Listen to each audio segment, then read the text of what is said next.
Bonjour Cécile Dejoux. Bonjour Adrien. Vous êtes professeure des universités au CNAM, vous êtes aussi enseignante à l'ESCP Europe et vous êtes responsable de la chaire Learning Lab Human Change, tout un programme sur les transformations numériques, thème de vos MOOC aussi, de vos cours numériques.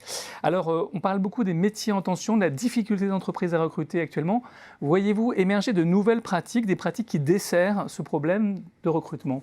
Alors oui, c'est vrai qu'aujourd'hui, le monde du recrutement est en effervescence.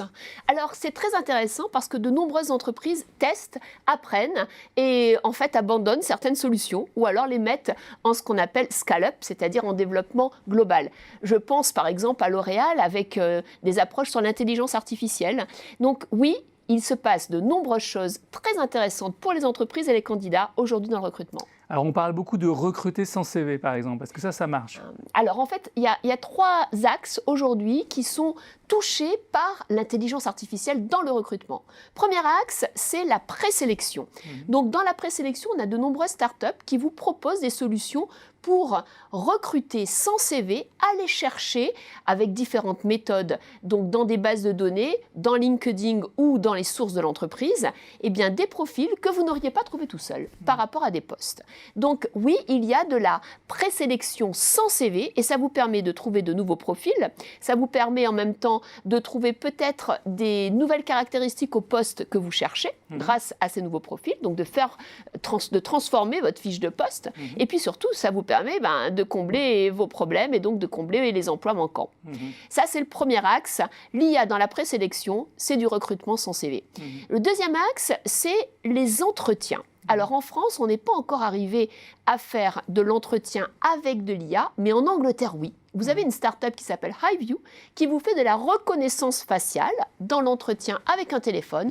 Et là, elle analyse vos émotions. Elle voit si vous êtes plutôt franc, plutôt stressé, plutôt empathique ou pas. Il y a tout un critère, d'accord, de compétences cognitives. Et donc, à la fin, vous avez un scan émotionnel grâce à de l'IA pendant l'entretien. C'est pas un peu dangereux, ça? Alors, vous avez aujourd'hui des tests. C'est Unilever qui l'a mis en place en Angleterre. Et donc, en fonction des premiers tests, la grande question, c'est est-ce que ces gens vont rester? Est-ce qu'il va y avoir du turnover? Est-ce qu'en fait, ce sont des bons recrutés ou pas? Donc, on attend de voir les résultats. Donc, après la présélection, après l'entretien, le troisième point qui est impacté dans le recrutement aujourd'hui avec l'IA, c'est l'accompagnement. L'accompagnement, c'est tout un champ. L'accompagnement des recruteurs, alors? Alors, l'accompagnement des recruteurs et des recrutés avec les chatbots.